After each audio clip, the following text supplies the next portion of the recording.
Her true story. From New Jersey, my daughter screamed, "You ruined my life." So I left, and left her the credit card debt too. She tore up my photos. I froze her accounts. "You ruined my wedding. You ruined everything. You ruined my life. Shut up and get out of my wedding right now." They say weddings are supposed to be the happiest day of a woman's life. That day, my daughter's face was radiant, yes, but not because of joy. It was rage. I remember the exact sound. Not her voice, not the slap. It was the crash. The crystal vase toppling over, shattering into a million sharp shards against the polished floor of the ballroom. That sound. That was the sound of something breaking inside me. It happened so fast, but also, somehow, in slow motion. My hand had trembled a little as I reached to straighten the floral arrangement on the display table near the altar. It was a silly instinct. I always liked things to be symmetrical. But my arthritis, as usual, betrayed me. My fingers gave out. The vase wobbled, tipped, fell. Gasps echoed through the hall. Heads turned. Then Melissa, my only daughter, standing at the altar in her $10,000 gown, clutching a bouquet of white roses, snapped around like a whip. Her face twisted into something I didn't recognize. "You ruined my wedding.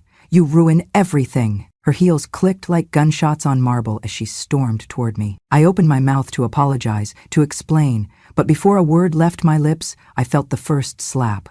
Sharp, quick. Her palm met my cheek with the fury of 20 years of resentment I never even knew she carried. And then the second came. Harder. My body jolted. I lost balance. My knees buckled. My hand hit the floor first, then my knee. A hot sting shot up my leg. My carefully pinned hair spilled loose, curls falling into my eyes. I heard someone scream, not in fear, but in embarrassment, in scandal. The music had stopped. No one moved to help me, except Emily, my late sister's daughter. She rushed to my side, knees down on the floor, her soft voice whispering, "Aunt Linda, are you okay? Here, let me help you." I remember the coldness of the floor, the dull throb in my shoulder, and the thick silence that followed. All those guests, family, friends, strangers in tailored suits and dresses, just watched. Melissa had already turned her back to me, walking away like I was a stain on her wedding day. I was the mother of the bride, and I had just been slapped to the ground by the bride herself. Emily helped me up, wiping a spot of blood from my knee with a napkin she found on a table. My cheeks burned, not from the hit, but from the humiliation, the betrayal. I looked around and saw eyes pretending not to stare, lips whispering behind champagne glasses. My gaze found my daughter again. Melissa stood near the altar, flanked by her new in-laws. Her new mother-in-law placed a hand on her back like a shield.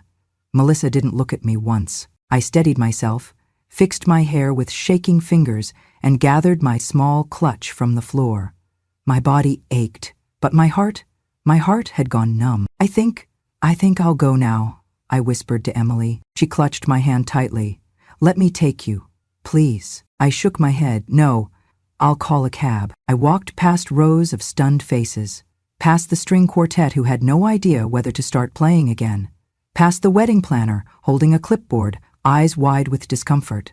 I walked out of that ballroom like a ghost no one wanted to acknowledge.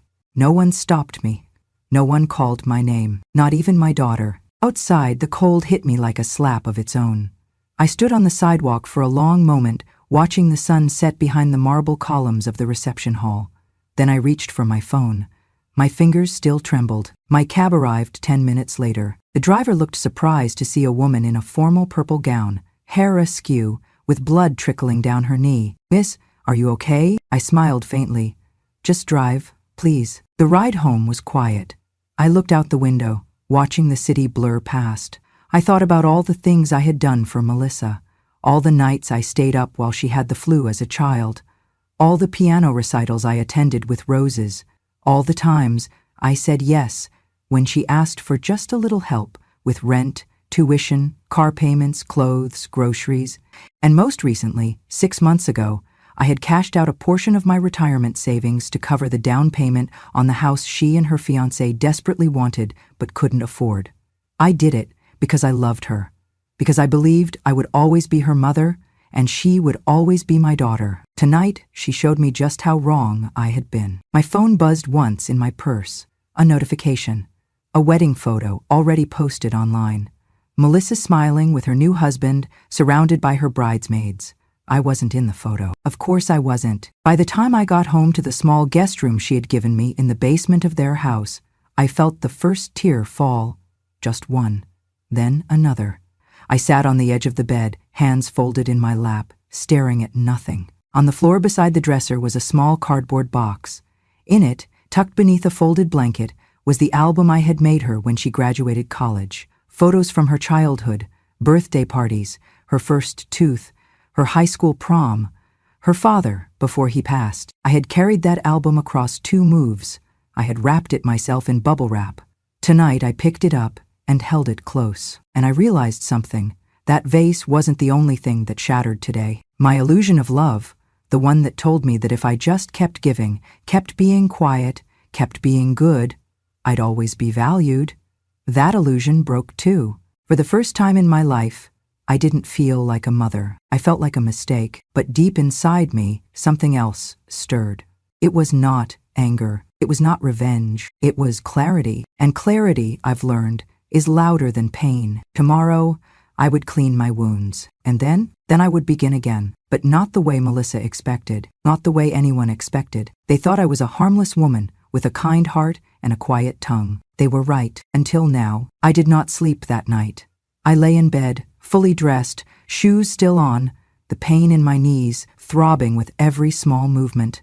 But the pain in my body was nothing compared to the hollow that had opened up inside my chest. When the sun crept in through the narrow basement window, I got up. I did not brush my hair. I did not put on fresh clothes. I walked up the creaky stairs with the quiet steps of someone returning to a house where they were no longer welcome. Melissa was already awake. She was in the living room, standing in front of the fireplace. Her veil was still on the armrest, tossed carelessly. The wedding dress had been replaced by a white bathrobe, but the fury in her eyes was untouched by sleep. She was holding something in her hands, thick pages. I recognized the cover immediately. It was the photo album, the one I had made by hand, the one I had given her when she turned 25, the one with the linen cover and gold script that read, "Our family, our forever." "Where were you?" she asked coldly. I opened my mouth to speak, but before I could answer, she tore the first page straight down the center. "You embarrass me in front of everyone," she hissed. I blinked. "Melissa, you've always ruined everything," she said, louder now. "You never made anything easier for me." Another page ripped. The photo of her as a baby in her father's arms. Torn. "Melissa, please stop," I said, my voice trembling. "I mean it," she spat. "You're not even family anymore." The next page. My wedding photo. Me in my mother's lace dress, holding roses, beaming beside her father. Torn in half. I couldn't move. My hands froze at my sides. My legs felt like stone.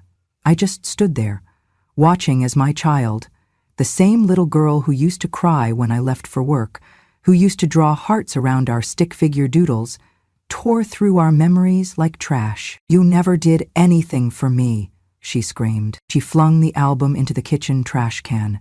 Pages fluttered like wounded birds. Then she picked up the lid and slammed it down. "Do you hear me, Mother?" she said. "I don't owe you anything." And then she walked out. The silence afterward was louder than the yelling. I stood there for a long time, not knowing what to do with my hands or with the pounding in my heart. Then slowly, very slowly, I walked over to the trash can. I lifted the lid. There they were, torn pieces, ripped faces, bent edges, lifetimes reduced to scraps. I reached in with shaking hands and pulled them out, one by one, each photo cut deeper than the last. A birthday cake with 5 candles, Melissa's gap-toothed grin, the vacation to the Smoky Mountains, her arms wrapped around my neck as we laughed in the cold. The hospital photo, me holding her newborn form, sweat still on my brow, love burning in my eyes, gone. All of it. I sat on the kitchen floor, surrounded by the photos, my knees sore against the tiles. My fingers tried to piece some of them back together, aligning edges, pressing tape from the junk drawer onto corners that no longer fit. But the tape didn't heal anything. It just reminded me that even love has limits when it is not returned. At some point, Emily called. I didn't answer. I could not speak. I couldn't even cry. I just sat there in silence, holding pieces of my life in my hands, trying to find sense in the senseless. She had said I was not family anymore, and for a moment I almost believed her. Because how could anyone do this to their own mother? How could someone destroy the very proof of their own existence, memories that someone else had protected for decades? The tears came slowly, then all at once. Hot, aching sobs that rattled out of me like an exorcism. But I did not scream. I did not curse her name. I just wept, for the girl I had raised, and for the woman she had become. Later that day, she went out with her new husband. Not a word was exchanged, not a glance in my direction. I heard the door slam, and then nothing. Just the ticking of the wall clock, the sound of my breath, the ripping sound still playing over and over in my mind. I cleaned the floor. I folded the torn photos and placed them in a Ziploc bag. I hid it beneath my pillow that night. I do not know why. Maybe to remind myself that it all had been real once, that love, even when forgotten, had once lived here. That night, I stared at the ceiling, one thought looping in my mind. If I meant nothing to her, maybe it was time I stopped acting like I owed her everything. The pain had carved something open inside me, and something else had quietly stepped in to take its place. Resolve. After Harold died, the house felt too big, too quiet, too much like a museum for a life that had moved on without me. I sold it 3 months after the funeral. No one pressured me to. It was my choice, or so I told myself. The truth was, I was tired of cooking for one, of sitting in the same recliner, staring at the same framed photo of our honeymoon in Cape Cod. I needed something else. Or maybe I just needed someone. Melissa had called me the week before I signed the paperwork. "Mom," she said, her voice tight, "we're falling behind on the mortgage again.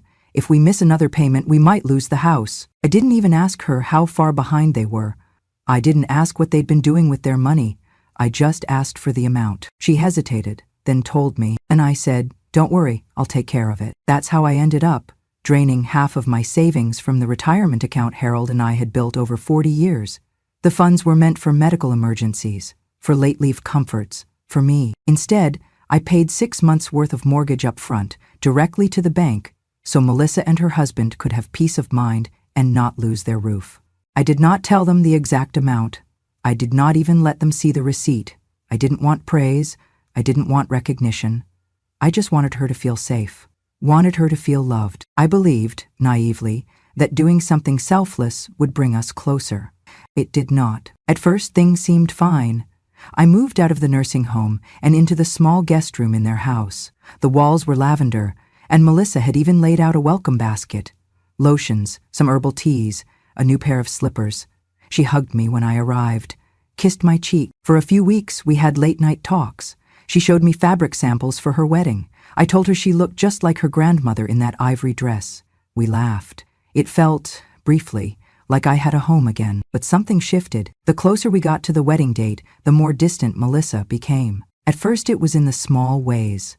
She would forget to tell me when her schedule changed. She would come home, toss her bag on the floor, and walk right past me without a greeting. Then it turned into muttered comments under her breath when I left a dish in the sink. Or when I asked if she wanted help with the seating chart and she rolled her eyes and said, "You wouldn't understand." One afternoon, I overheard her on the phone, saying, "I swear, sometimes it's like having a toddler in the house again. She just needs things." She was talking about me. I said nothing. I made myself smaller. I cooked dinner and stayed out of sight. I cleaned up after their dog, even when it wasn't mine to clean. I folded their laundry while watching old black and white movies on mute. I did all this because I believed what I had told myself in the nursing home. Mothers endure. That's what we do, even when our hearts break, even when we are forgotten, even when love turns into a ledger of perceived inconveniences. The day before the wedding, I offered to go pick up the flower arrangements. She said no. I asked if she wanted me to steam her veil. She didn't answer. So I sat in my room and quietly packed away the lace handkerchief I had saved for her, the one my mother gave me on my wedding day. I had embroidered Melissa's initials into one corner. I folded it and placed it at the back of my drawer. That was the moment something inside me shifted. Not in anger, not in bitterness, but in sorrow. A sorrow so deep, it made my bones ache. A sorrow so quiet, it could sit beside you at the dinner table and you'd never even know it was there. I kept thinking of the check I had signed. of the 6 months of mortgage payments I had made, without a thank you, without even a passing acknowledgement, and I realized something that felt like betrayal. Kindness, when unspoken and assumed, can turn into something invisible, and invisible things are easy to ignore. I wanted to scream, "I helped save your house," but instead, I wiped the counter. I wanted to say, "I gave you everything I had," but instead, I nodded when she said the potatoes were too salty. That night, I cried quietly into my pillow, asking Harold if I had failed somehow, if loving her too much had turned into something she resented, if making life too easy had made her think I had no life of my own. By the time her wedding day came, I was already a ghost in that house. But ghosts don't bleed, and I did, on that ballroom floor, in front of everyone. The morning after the wedding, I awoke in the motel Emily had helped me find. The floral comforter smelled like bleach and the walls were thin, but it was quiet. No one rolled their eyes at me. No one shouted. I sat at the small desk and poured myself a cup of stale coffee from the lobby pot. Then I opened my worn planner and looked at the name I had written down months ago. Cameron Blake, estate and financial attorney. Cameron had handled Harold's will after his passing. He was kind, discreet, and never spoke to me like I was too old to understand my own business. I called his office. His receptionist said, "Of course, Mrs. Patterson, he's available this afternoon." By 2 o'clock, I was seated across from him in a leather chair that swallowed my frame. Cameron looked over his glasses, took my hand gently, and said, "You don't have to explain everything right away. Just tell me what you need." I took a deep breath. "I want to know every account that still has my name on it, every credit line, every joint asset. I want to know if Melissa has access to anything of mine." He raised an eyebrow, but didn't pry. "Let's take a look." What he uncovered, I hadn't even remembered. Apparently, 5 years earlier, Melissa had convinced me to co-sign a credit card when she was struggling to build her credit. I had been skeptical, but she promised she'd be responsible. I agreed only on the condition that she'd use it for emergencies. What I didn't know was that I was still the primary holder, and she had been using a supplementary card under my name for years. The statement printed out with a rustling hiss. $2,400 at a bridal boutique in Manhattan, $900 at a spa in Montclair, $6,800 at a wedding venue deposit, airfare, designer shoes, rental cars, cocktail bars, month after month, all charged under a name she clearly forgot wasn't hers. Balance due, $51,327.92. I sat very still. I didn't cry.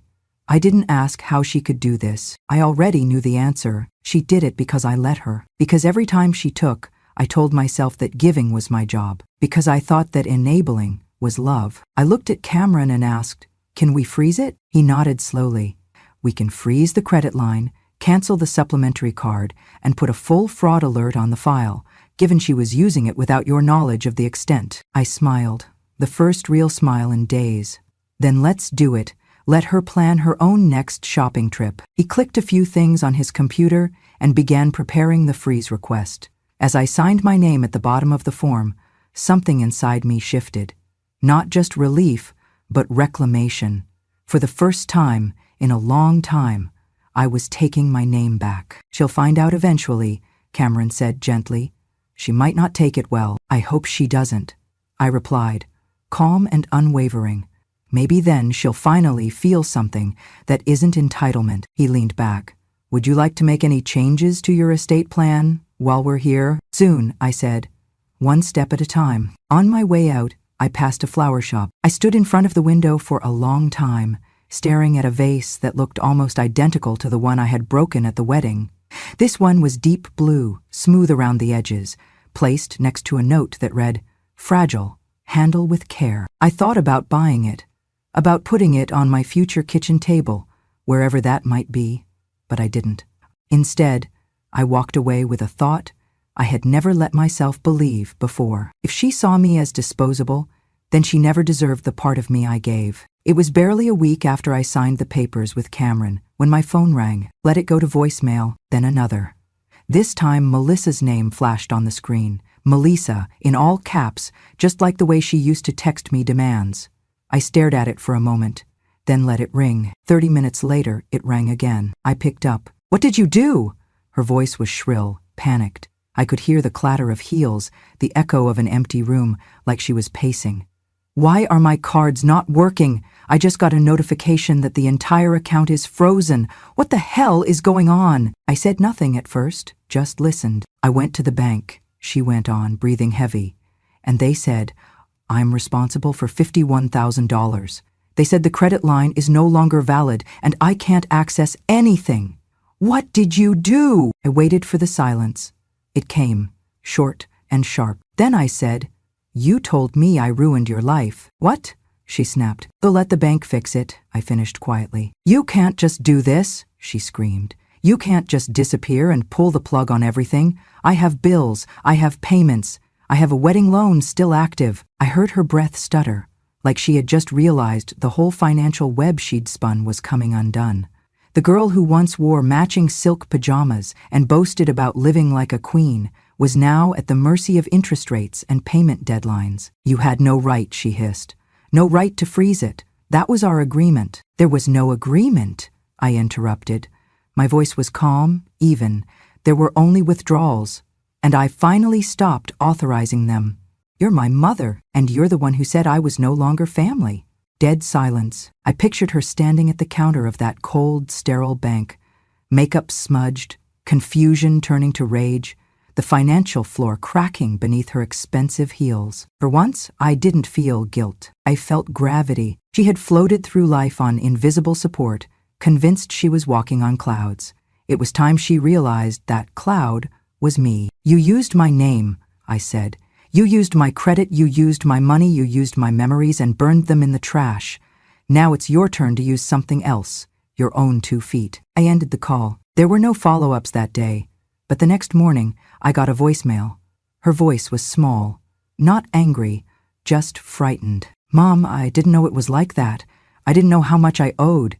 They said I need to pay within 30 days or they'll take legal action. Can you just talk to me, please? I listened. I let the voicemail finish. Then I deleted it. Sometimes love is a warm blanket, a home-cooked meal, a quiet understanding. And sometimes it is a locked door. For 30 years I had been a revolving door for her moods, her tantrums, her shopping sprees and her silences. I let her walk in and out as she pleased, thinking that motherhood meant never setting boundaries. But I was done being the doormat at the wedding she never thanked me for. She had slapped me in front of 200 people and said I ruined her life. Let the bank teach her what real ruin feels like. I moved into Emily's apartment in Queens just before the first frost of October. The leaves on the trees were the color of copper pennies, and the windows steamed from the kettle she always seemed to have boiling. It smelled like cinnamon and dried lavender, and something else I hadn't felt in a long time. Peace. Emily had insisted. After everything that happened, she drove herself all the way down from New York to get me. Not a word of pity, not a trace of judgment. Just, Aunt Linda, you should never live in a house where you feel like an inconvenience. Her building was small but filled with light. Her neighbors knew her name. At night, I could hear the sound of jazz coming from the apartment upstairs. Somehow, even the city's noise felt comforting. She cleared out the spare room for me, painted it in soft blues, hung a little sign over the bed that read, "You belong." I cried when I saw it, not because it was fancy, but because no one had made me feel like I belonged. In a very long time. Emily worked long shifts at the hospital, but she always came home smiling, always asked how my day was. We had a little ritual, tea at 8 p.m. no matter what. She'd sit cross-legged on the couch in her scrubs, and I'd wrap my shawl around my shoulders and pour for both of us. That first week, I was quiet, still stiff from everything that happened, still hearing Melissa's words in my head over and over again like the crack of that broken vase.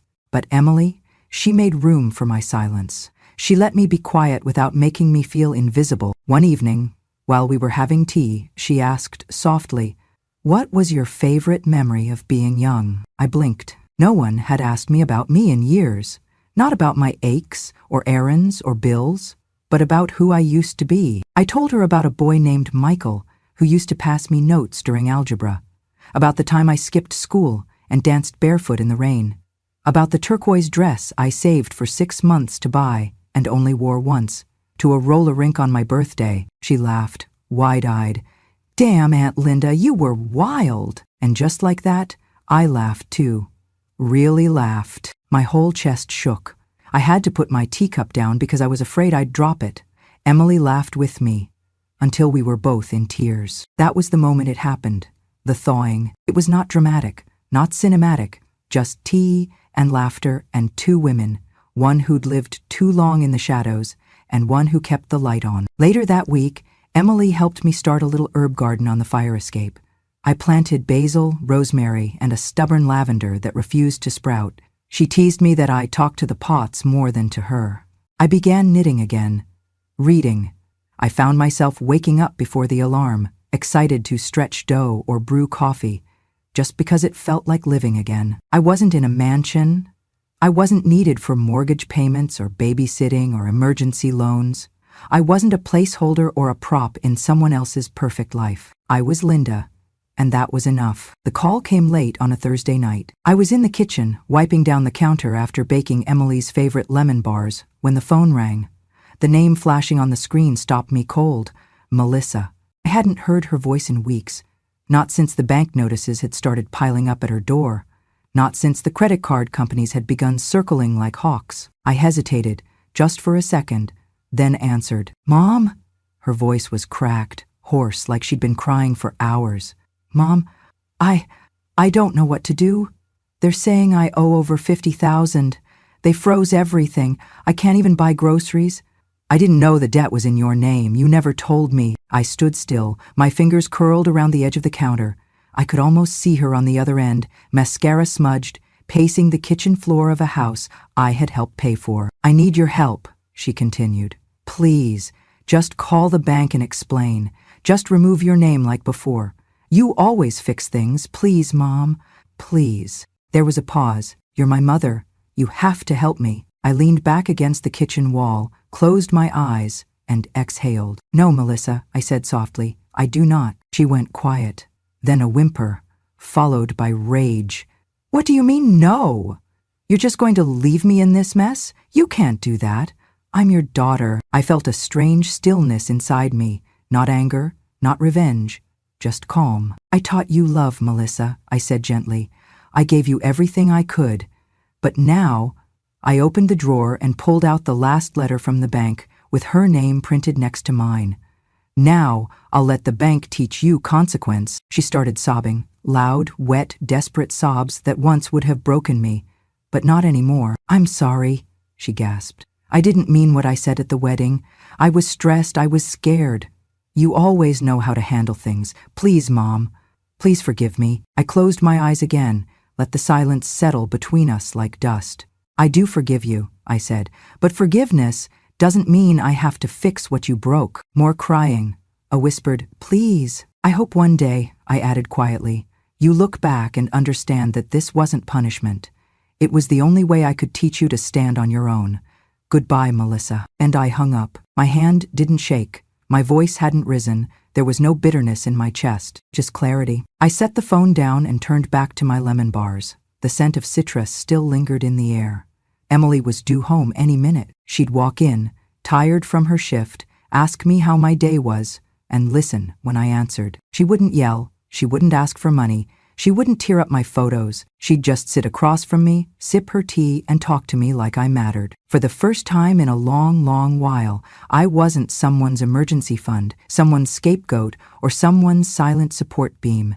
I was just a woman who had finally drawn the line between love and being used, and I wasn't crossing it again. I never thought I would stand at a podium again.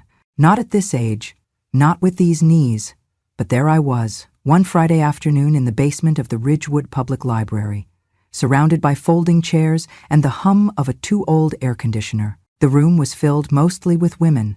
Many wore cardigans even in the spring warmth, their hands folded on their laps or wrapped around paper cups of weak coffee. Some sat next to daughters, most did not. The sign behind me read, "Elder Voices, Real Stories of Resilience." I adjusted the microphone. My voice came out softer than I expected, but clear. "My name is Linda," I began, "and I used to believe that being a mother meant." A hush fell. They leaned in, not with pity, but with recognition. I told them everything. How I had left the assisted living home to help my daughter. How I paid 6 months of her mortgage from my own savings.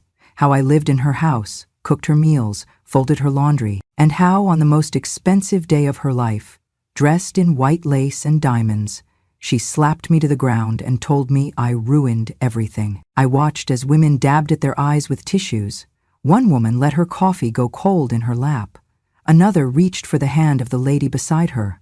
I told them about the torn photographs, about standing in the driveway, watching my own wedding picture drift in the wind like trash, about the silence that followed me around that house, the way I learned to walk quieter, ask for less, make myself smaller. Then I told them about the accounts, the debt, the law firm, and the moment I said enough, I did not say it with rage.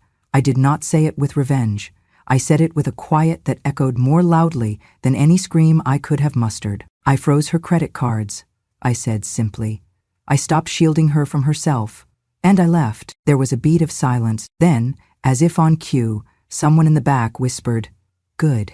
A few women clapped, quietly at first. Then others joined. Some nodded, some smiled through tears. No one asked me to apologize. One woman in a lavender blouse raised her hand. "How did you know it was time to leave?" I looked at her. Her eyes were full of something I knew too well. Guilt, the kind women carry like a second spine. "I did not know," I said honestly. "I just knew I couldn't keep staying." There were no follow-up questions, no lectures, just a silence full of understanding. I ended with one final sentence. It was not rehearsed, it just came. "Forgiveness is optional," I said, my voice steady. "Dignity is not." They wrote it down. Every word. I saw it scribbled into notebooks, tapped into phones, whispered to one another as they left. Some of them came up to me afterward, clutching my hands like lifelines. One woman hugged me tightly and said, "You gave me the courage to finally move out of my son's basement." Another whispered, "I thought it was just me." It was never just us. That was the lie. I walked out of the library into the late afternoon sun, and there they were. Emily, waiting by the fountain with her daughter Ava, my great-niece, but the closest thing I had now to a grandchild. Ava ran to me, squealing, arms flung wide. I scooped her up and kissed the top of her curly head. Emily raised her phone. "Smile, Aunt Linda," she said.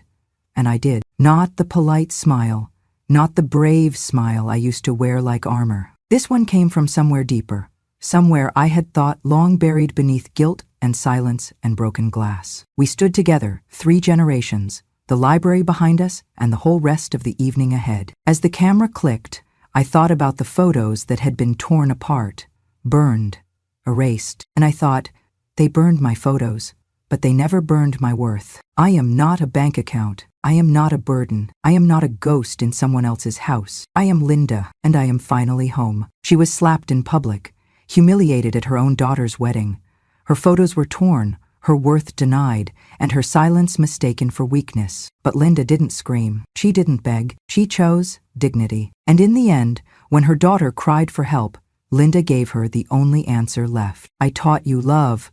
Now I'll let the bank teach you consequence." This is not just a story about money or even betrayal. It's about every woman who gave too much. Every mother who stayed quiet. Every grandmother who was told she no longer mattered. They burned her memories, but they couldn't burn her value, because self-worth is not written in thank you notes or family titles. It's written in how you rise when the world says sit down. Linda's story, like so many others we share on this channel, is a reminder that forgiveness is a choice. But dignity? Dignity is a right. At Grandma True Stories, we believe that silence should not be the end of anyone's story. Not after everything they've survived. Not after everything they've given. If this story moved you, if you saw your own mother, your grandmother, or even yourself in Linda's voice, then don't let her story disappear into the algorithm. Click subscribe, hit the bell, share this with someone who needs to remember. They still matter. Because here, we don't just tell stories. We give the mic back to the people who were told to stay quiet. And we say, loud and clear, revenge has no expiration date, neither does your worth. This is Grandma True Stories, where the forgotten finally speak.